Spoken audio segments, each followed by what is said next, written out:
Movie की शुरुआत 1942 को दिखाने से होती है। यहाँ हम वसीली नाम के एक सैनिक को देखते हैं जो जैतसेव स्टेलिनग्राद के लिए ट्रेन में सफर कर रहा है। वह अपने पुराने दिनों के बारे में सोचता है जब उसके दादा उसे शिकार करने के लिए राइफल चलाना सिखा रहे थे। ट्रेन में सैकड़ों सैनिक मौजूद है। उस सैनिकों के समूह के बीच में तानिया चेरनोवा एक नागरिक भी है जिसे वासिली नोटिस करता है, लेकिन वह उसे इग्नोर कर देता है। उन सभी सैनिक को धोखे से स्टेलिनग्राद की लड़ाई के ठीक बीच में ट्रेन से उतार दिया जाता है। उन्हें अग्रमी पंक्ति तक पहुंचने के लिए नाव पर चढ़ना पड़ता है। दुश्मन इसका फायदा उठाकर उनकी बोट पर बम फेंकते हैं, जिससे बोट का एक हिस्सा विस्फोट हो जाता है और कई सैनिक बोट से गिर जाते हैं। ये देख अन्य सैनिक वहां से भागने की कोशिश में पानी में कूद जाते हैं। उन्हें भागता देख उनके वरिष्ठ उन पर गोली चला देते हैं। एक बार जब वे युद्ध क्षेत्र में पहुंच जाते हैं तो वहां हर 2 सैनिक में से केवल एक को राइफल दी जाती और दूसरे सैनिक को गोलियां दी जाती है। सभी सैनिकों के साथ ऐसा करके उन्हें आत्मघाती आरोप के लिए मजबूर किया जाता है, जिसे जर्मन सैनिक उन पर आसानी से काबू पा लेते हैं और उन पर एक एक करके गोली चलाते हैं। हम वासिली को देखते हैं जिसे सिर्फ गोलियां दी गई थीं। वह उनसे छुपते हुए मृत्यु होने का नाटक करके बमुश्किल से बच जाता है। एक बार फिर से भागने की वजह से उनके ही पक्ष के लोग उन्हें कायर और गद्दार समझकर गोली मार देते हैं। जल्द ही इलाका शवों से भर जाता है।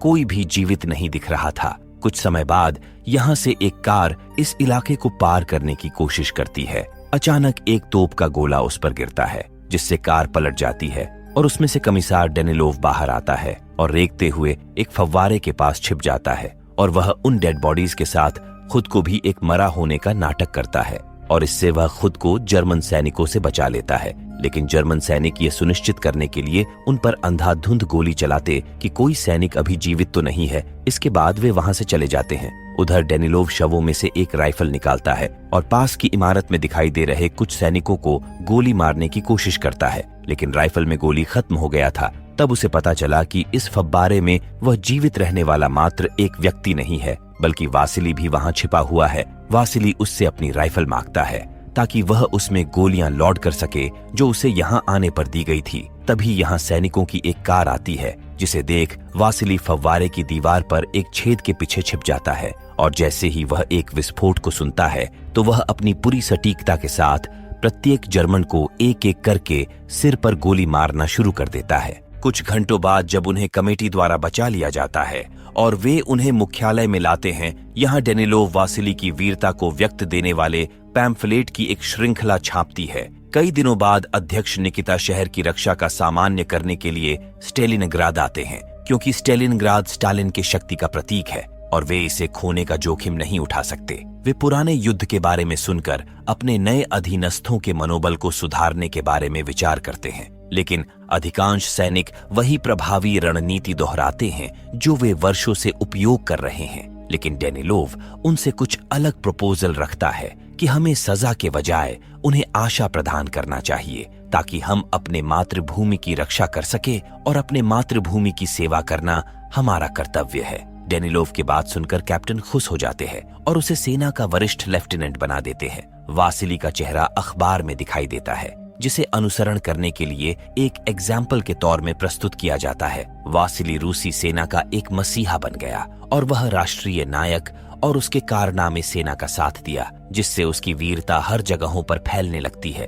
अगले दिन एक मिशन के दौरान रास्ते में वासिली और उसके टीम को सांचा फिलिपोव नाम का एक युवा लड़का मिलता है, जो वासिली से कहता है कि वह बहुत पुअर फैमिली से बिलोंग करता है, जहां उसकी मां श्रीमती फिलिपोव उसके लिए रात्रि का भोजन तैयार करती है। वह उससे कहता है कि आपने अपने मातृभूमि के लिए जो कुछ भी किया, इसके लिए धन्यवाद। उसके वहां पहुंचने के तुरंत बाद डेनिलोव भी वहां आता है।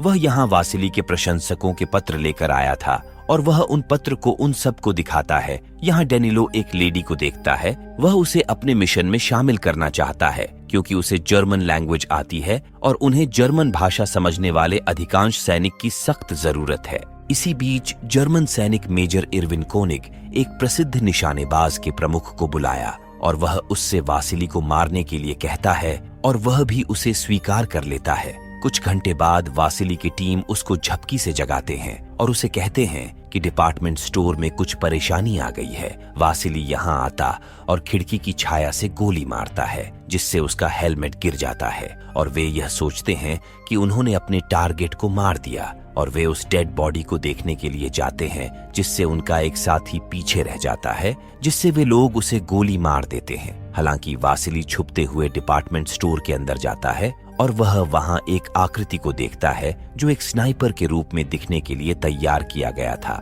वासिली तुरंत समझ जाता है कि यह दुश्मनों की एक चाल है। तभी उसे वहां एक सिगरेट का टुकड़ा मिलता है। इससे उसे तुरंत एहसास हो जाता है कि दुश्मन अभी भी यहाँ मौजूद है और वह अपने साथी से कहता है कि हमें यहाँ पर तब तक छुपे रहना चाहिए जब तक वे यहाँ से भागने की उचित योजना के बारे में न सोचें। बाहर विमान से उस क्षेत्र पर गोलीबारी करने लगते हैं। यह देख वासिली का साथी डर जाता है, जिससे कोनिग को उसे गोली मारने का पूरा मौका मिल जाता है। लेकिन वासिली वहां से भाग जाता है और कोनिग अपने ठिकाने पर वापस लौट आता है और सांचा से अपने जूते को साफ करवाता है। सांचा उसके सामने वासिली के बारे में अखबार में पढ़ता है। उधर लाल सैनिक को पता चल जाता है कि जर्मन कोनिग का उपयोग कर रहे हैं और वह इसके मदद के लिए अपने पूर्व छात्र कुलिकॉफ को लाते हैं। हालांकि वासिली अपने अगले मिशन पर जाने के लिए कुछ सामान पैक करता है और सीधा मेजर के पास आता है। मेजर उसे स्टालिन की एक विशाल पेंटिंग दिखाते हैं और बताते हैं कि ये हमेशा अपने देश पर नजर रखते थे। पेंटिंग को देखकर वासिली उस समय को याद करता है जब उसके दादाजी उसे गोली चलाना सिखाया करते थे। उसे पता चला कि वह अपने पहले सूट में विफल हो गया था, जिससे भेड़िए को घोड़े को खाने की अनुमति मिल गई थी। कुछ दिनों बाद वासिली कुलिकॉफ और स्नाइपर की टीम के अन्य सदस्यों के साथ एक बड़े इमारत में प्रवेश करते हैं। यहाँ उन्हें बताया गया है कि वे यहाँ कोनिग को ढूंढ सकते हैं। वे जैसे ही अपनी पोजीशन बनाते हैं तो वे अपने शूटिंग प्लेस पर एक शव को देखते हैं। इसका मतलब ये है कि वे सही रास्ते पर जा रहे हैं। वे वहां 2 दुश्मनों को मारने में कामयाब हो जाते हैं, लेकिन उनका एक साथी यहाँ पकड़ा जाता है और कोनिग के लोग उससे यह पूछते हैं कि वासिली कहाँ छिपा है। जब वह उन्हें कुछ नहीं बताता तो वह उसे भी अपने जैसे कपड़े पहनाकर उसे बाहर चलने के लिए छोड़ देते हैं, ये सब जाने बिना कि यह वास्तव में कौन है। कुलिकॉफ ने तुरंत उसे गोली मार दी। ये सब देखकर वासिली के साथी जानबूझकर खिड़की से अपने हेलमेट को दिखाता है, इसलिए दोनों वहां से अलग अलग होने का फैसला किए। लेकिन जब वे खुले फर्श से कूदते हैं तो कोनिग को गोली चलाने का मौका मिल जाता है और वह कैलिकोव को गोली मार देता है, जबकि वासिली यहाँ से सुरक्षित बचकर निकल जाता है और वह वहां से अपने बेश पर आता है। यहाँ उसकी मुलाकात तानिया से होती है और वह उसे उपहार देकर उससे प्रेम लाभ करने की कोशिश करता है, लेकिन वह इसके लिए दोबारा से इनकार कर देती है। कुछ घंटों बाद वासिली अपने साथी के पास आता है और वह कहता है कि वह उसके लिए तानिया से बात करे। जब वह ऐसा करने की कोशिश करता तो तानिया बताती है कि हमें पता चला कि हमारे माता पिता एक कैदियों के समूह में थे जिन्हें जर्मनों ने मार डाला और हम वहां जाकर उनसे लड़ना चाहती हूँ। बदला लेने की उसकी जरूरत को समझते हुए वासिली उसे कैलिकोव की राइफल देता है, जबकि कोनिग एक ऊंची इमारत पर उन सब का इंतजार कर रहा है। वासिली और उसका स्नाइपर साथी अंदर प्रवेश करते हैं और वे वहां लगी पाइप के पीछे छुप जाते हैं। कोनिग उनके परछाई को देखकर